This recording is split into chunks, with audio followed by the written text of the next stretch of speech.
I'm Anil, guys, and today I'll be going through a post-match analysis, get it? Analysis on the match that we had from Arsenal versus Norwich last night, and we'll be just touching on Pierre-Emerick Aubameyang's contract saga, and we'll be touching on Arsenal versus Wolves preview. So just for the ones that didn't know, Arsenal won the game last night in comfortable fashion, winning 4-0 with 2 goals from Pierre-Emerick Aubameyang, a goal from Granit Xhaka, and their debutant Cedric Suarez. Honestly, I saw positives all over the pitch this time. We've got Martinez, he's kept another clean sheet. Everybody's hearts were in their mouth when we saw Leno get injured in Brighton. We had Martinez that has come into play, nicely composed, being really professional like all players should be, and he's hit the ground running, which is fantastic. He's really reliable. Left back Kieran Tierney, fantastic performance, running up and down that flank. He has high quality, good defensively, he's great attacking wise, he whips in fantastic crosses,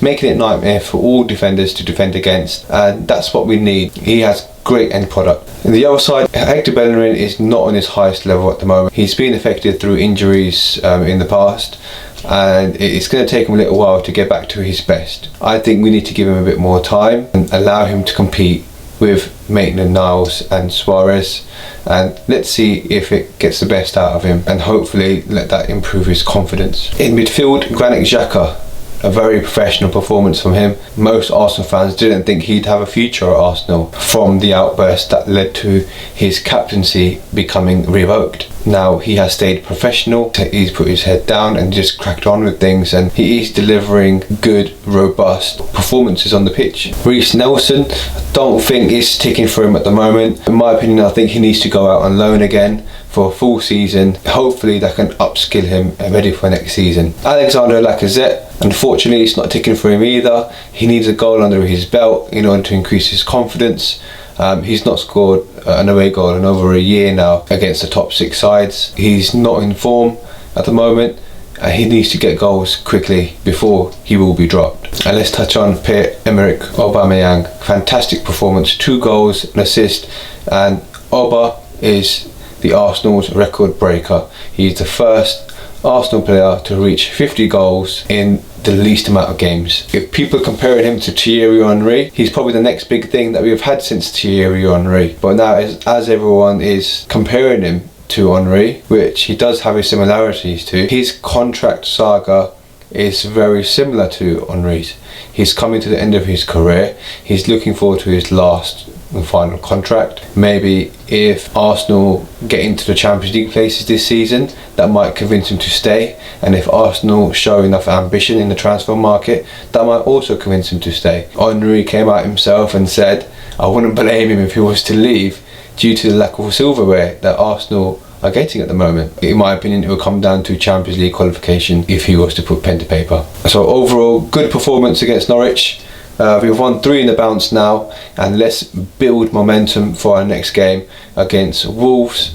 Now, in the preview against Wolves, I have to mention every game now is a final. They have to fight in every single game now in order to have a chance of getting Europa League qualification, let alone Champions League qualification. They do have a glimmer of hope depending on the other teams if they fall short. If you look at Manchester United, they are kicking on now. Tottenham, you never know what you're going to get with them. Wolves, if we beat Wolves, we're right down their throats. There is a glimmer of hope, and I don't want to lose that hope. However, even if we get into the Europa League, it's better than nothing. It's better than no Europe at all. But we need to have more ambition than that. We need to be aiming really at least minimum top 4, and then towards the title from there. So must-win game against Wolves, guys. We have to beat Wolves. Wolves are a tricky team to beat. We all know that. They have star players at Molineux. They've got Jimenez up front, Diego Jota. They've got Adama Traore, he's literally ripped a lot of teams apart. He reminds me of someone that has the pace of Usain Bolt, but has got a body of Ronnie Coleman. How does that work out? He is literally terrifying the defence at the moment.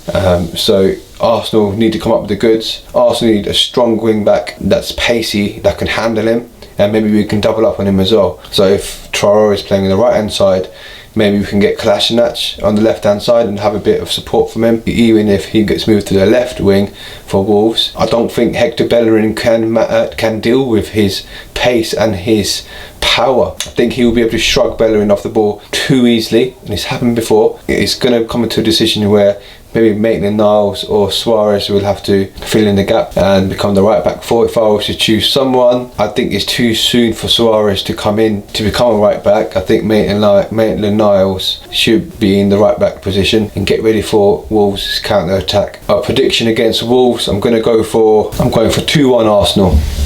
We're going to beat Wolves. We can do this, guys. Climb up that table so we can get to those Champions League spots. We're building momentum now, and let's excel on this momentum. Thank you for listening, guys. I'll be back on Saturday after the game for post-match analysis, and hopefully you'll be able to hear more. Thank you so much for listening. Bye-bye.